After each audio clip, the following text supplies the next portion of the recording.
Allez, ce qui peut flinguer ta perte de poids, ta perte de graisse, eh ben, ça va être ton environnement. Donc l'environnement, ce que j'entends, c'est là où tu vis, là où tu es, tu passes le plus de temps. Ça peut être aussi au travail. Pourquoi?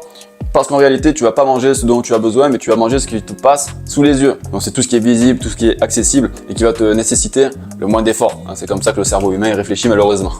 Donc la réalité du terrain, qu'est-ce qu'elle montre? Eh ben, c'est que plus un aliment il est visible, plus il va être consommé. Donc, si chez toi, tu as les placards ouverts, si tu as des aliments sur le plan de travail, si tu as des snacks à portée de main, ben, même si tu n'as pas faim, ça n'a pas de faim réelle, ben, tu vas quand même les consommer. Donc là, le conseil que je te donne, c'est pas de forcément arrêter complètement le sucre, arrêter complètement le Nutella, toutes les conneries, mais c'est au moins dans ton environnement, là où tu vis, il faut que ce soit le plus sain possible. Donc déjà, le premier conseil que je peux te donner, c'est de faire un tri.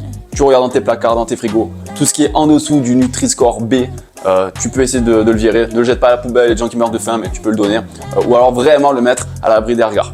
Et au contraire, tout ce qui t'aide, donc tout ce qui est fruits, légumes, protéines, de les mettre beaucoup plus visibles. Quand tu ouvres ton frigo, je préfère que tu vois, je sais pas, je fais une connerie, une pomme, bon, même si c'est au frigo, je sais pas si c'est forcément le top, mais je préfère que tu vois ça plutôt que ta plaquette de chocolat, que tu vas me défoncer instantanément. Autre action aussi que tu peux mettre en place, plutôt stratégique, c'est de simplifier tes choix. Donc, plutôt que d'avoir plein d'ingrédients qui servent pas à grand chose, voilà, tout seul, c'est de te planifier 3-4 petits déjeuners, ou même un petit déjeuner. Moi, pour ma part, ça fait maintenant 1 an ou 2 ans que c'est toujours le même. Pour info, voilà, les œufs avec, bon, moi je suis pas intolérant au lactose, donc je me prends du fromage blanc et un fruit. Après, pour tes autres repas, pour le dîner ou pour le déjeuner, avoir 3-4 idées, voilà, pour le déjeuner et le dîner. Toujours les mêmes. Comme ça, moins tu as de choix, moins tu peux faire d'erreurs. Autre chose qui peut t'aider aussi, c'est de préparer à l'avance certains ingrédients. Alors pas tous, le minimum viable, mais tu vois, d'avoir déjà tes légumes lavés, d'avoir des protéines prêtes à être consommées, des féculents qui sont déjà cuits pour les jours où tu es actif. Donc même avec 10 minutes de préparation, ça va vraiment t'alléger ta charge mentale et faciliter tes choix et pas faire de la merde.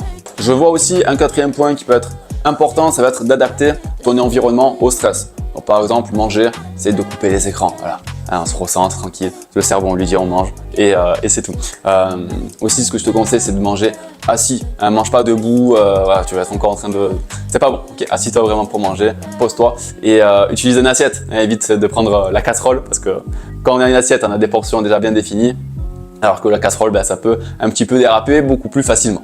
Et le dernier point, essaye d'identifier dans ta semaine ou dans les 2 prochains jours tous les moments où tu as tendance à grignoter ou en réalité tu n'en as même pas conscience. Essaye de prendre conscience déjà des moments où tu grignotes. Comme ça te permettra facilement de les identifier et de supprimer ces grignotages en trop qui peuvent freiner, voire même supprimer ton déficit calorique et donc ta perte de poids. Bref, tu l'as compris, quand ton environnement est sain, tu n'as plus besoin de lutter et ta perte de poids se fera beaucoup plus facilement. C'était ton coach Anto. Ciao, ciao.